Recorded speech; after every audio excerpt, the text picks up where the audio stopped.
All right, this is the next in a series of videos that I'm making on saving old, beat up, discarded mowers that are sold for parts or people just want to get rid of. And this one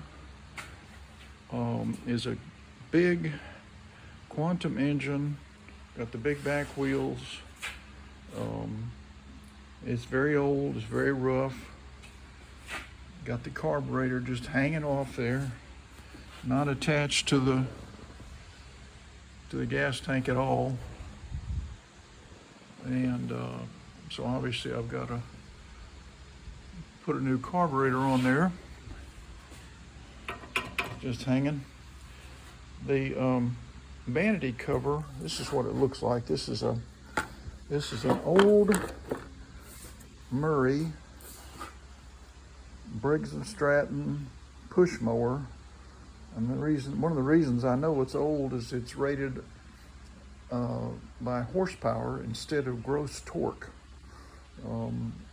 Several years ago, there were some lawsuits about horsepower not being accurate, so they switched to gross torque.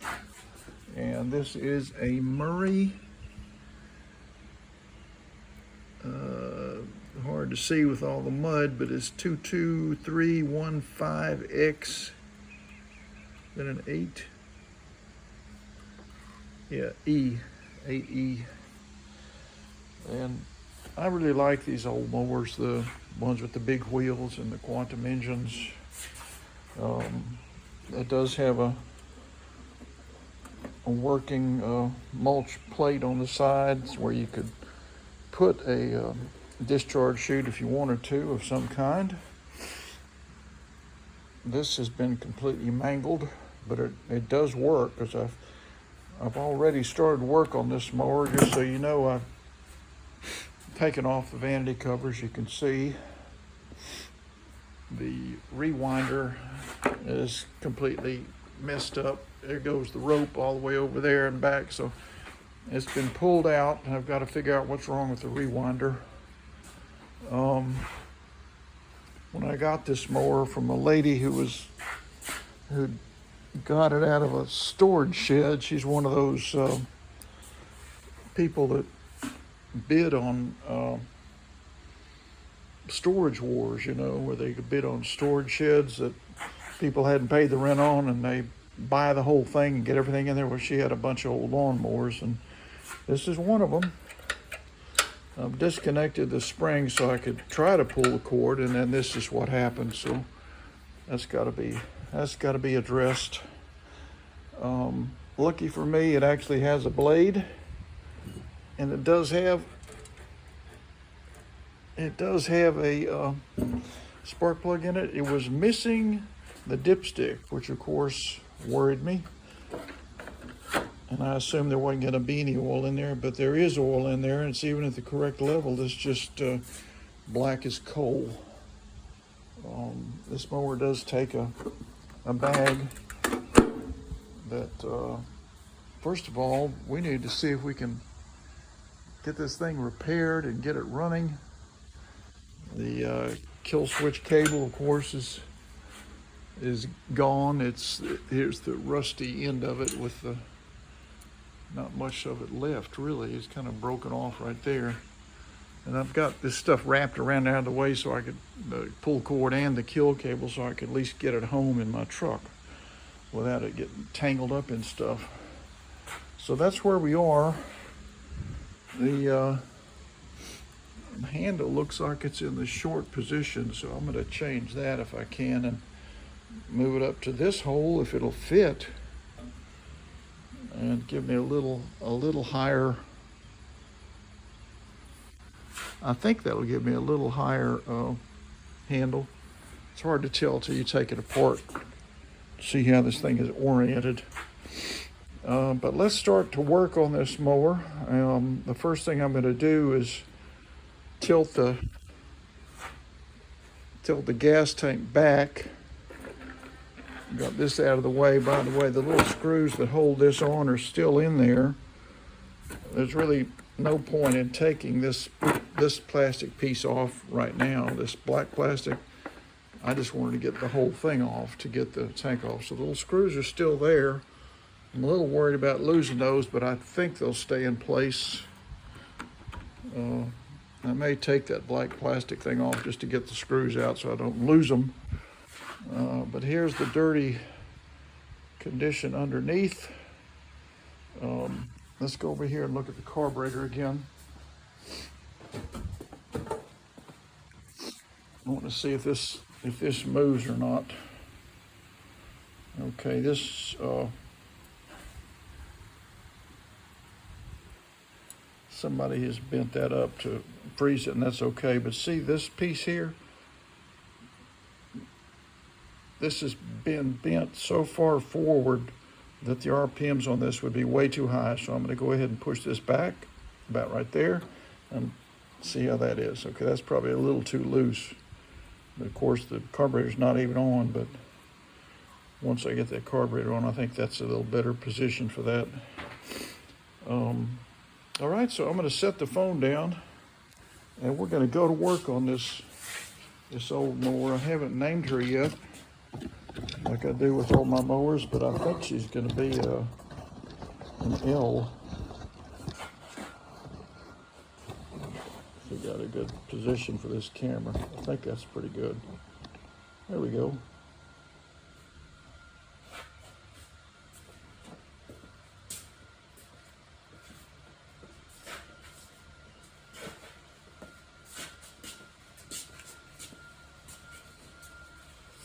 We're still in the big heat wave down here.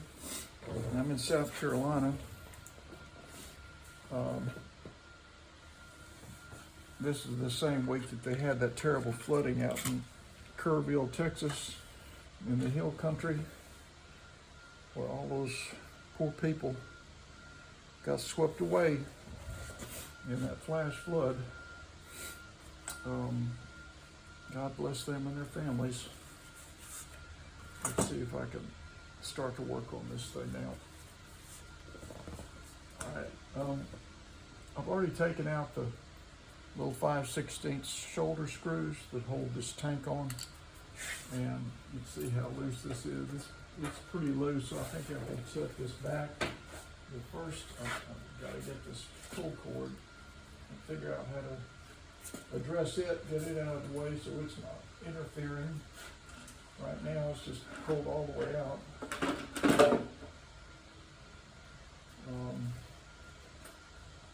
I think for now, I guess I'll just leave that like that for now.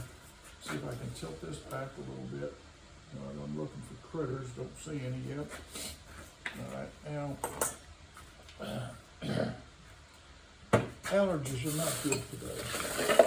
All right, so my extension and a 3/8. I'm gonna loosen these in the back. Go ahead and get this rewinder off and see why she's not working. I can't really do anything with this mower until I can at least pull the cord on it in some way and find out if it's even worth saving, if it's got compression. So, all right, all those are started. Now this, let me show you this. Now before you take this rewinder off, you've got to address the dipstick tube. And some people just pull this whole thing out, and the dipstick tube comes out with it. I never do that. I unscrew this 5/16 right here, and then I wiggle this thing around until I can swing it away. So I just grab the top of it and rotate the dipstick away from the area. So let's go ahead and do that. That's necessary. Need that 5/16. There you are. Still bloody hot here in South Carolina. I got that out of there. So now I can swing this dipstick out of the way.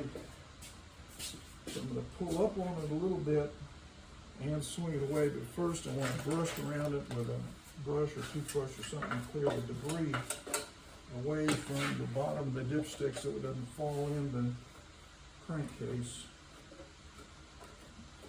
and get down the oil and into the mechanical parts of this engine. No, thank you.